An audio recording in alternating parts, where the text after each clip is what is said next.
You see that nice golden liquid at the bottom there? That's what we beekeepers live for. That nice, rich golden thing, that's the honey. Consider El Paso resident Vibert Skeet a busy bee with his recent hobby. A substitute teacher for Socorro Independent School District, Skeet has kept bees in his backyard for about a year. He has 2 hives, one marked blue and a more aggressive red hive. Skeet started learning about the hobby from books and YouTube videos. By keeping bees, he also aims to improve his and his family's health. Secondly, I was getting concerned about all the processed food that we eat as a family, and we wanted to start to go into a more natural direction. And so starting with a simple thing like sweeteners or sugars was the way to go. Before inspecting a beehive box called a super, Skeet wears white leather gloves and a netted headpiece for protection. Protect my head. Why? Because I'm already wearing a long sleeve shirt. It's light in color, so this should not irritate the bees. He lights his smoker with a mix of shredded paper and dry leaves. See, that's a good fire right there. We'll put some smoke here. The smoke tricks the bees into thinking there's a fire. They respond by gorging themselves on honey to take with them someplace else. Now, the reason why they're not attacking us in full force is because most of the aggressive bees are out gathering food. And the ones that are here, these are the nurse bees that are taking care of the hive and the queen. Skeet uses a curved tool to remove the hive's frames.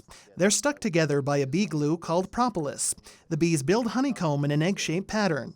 This nice dusty looking like white sugar thing over the honey, that's when they're finished filling it up with honey, they cap it with this nice wax. Aside from cost, Skeet says his biggest challenge as a beginner was that he didn't know anyone else keeping bees. Then he attended his first meeting with the Paseo del Norte Beekeepers Association, more than 60 members strong. And the hope is that I can use the experience and wisdom of those persons to basically help me to become a better beekeeper and to basically help to protect my environment by supporting all the work that the bees do to make sure we have a healthy and happy environment to live in. The association meets monthly, alternating between Las Cruces and El Paso. Member Carol Powie is a farmer and private tutor. Powie and her husband George have cared for bees on and off for 30 years. A decade ago, they bought a farm in Chamberino. Powie cares for 7 hives but wants to expand to 10. When she checks on a hive, which varies in frequency depending on how new it is, she looks for different indicators. I want to see if any critters have gotten into the hives. I want to see if the hive looks healthy. I want to see if the queen is laying eggs in the egg-shaped pattern, or if she's scattered around.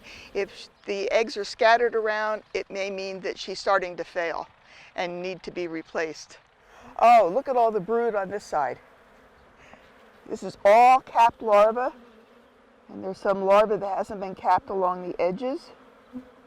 So these bees are doing well. That's good news, as bee populations have declined significantly since the mid-2000s. That's why it's crucial to help colonies grow. As the queen lays eggs in the first super, a second box is added to help the brood expand. Then Powie adds a screen to separate the queen. See this little strip here of wood? That is a queen excluder. And that keeps the queen from getting up into where you're collecting honey, but it allows the worker bees to come up and deposit nectar and pollen. Powie used to use an extractor to process the honey she harvested once or twice a year. Now she uses flow hives to collect the honey and sells it at the farmer's market in Sunland Park. When he moved into his El Paso home, Skeet says the backyard was bare, but he learned flowers help to attract pollinators like bees and other insects. Now he tends a small garden with sunflower, rose, and lantana plants. You know, it's just like any place else. If you don't have food to eat, nobody wants to come at you. If you have a party without food, it's not a good party. So for the bees, it's the same thing. Once they have a yard where there are flowers that they can forage and basically get some food, it's wonderful for them. Skeet says he hopes to expand to 4 hives by next year. For Powie, keeping bees is almost magical. You see this little tiny insect, and you see what it's able to do. You see how they take care of each other. You see the cycle and how they get along with each other. And at the end, you end up with something that's delicious. So it's just fascinating to watch. Whether novice or pro, beekeepers say raising pollinators is a sweet way to keep bees bumbling. For KRWG Public Media, I'm Michael Hernandez.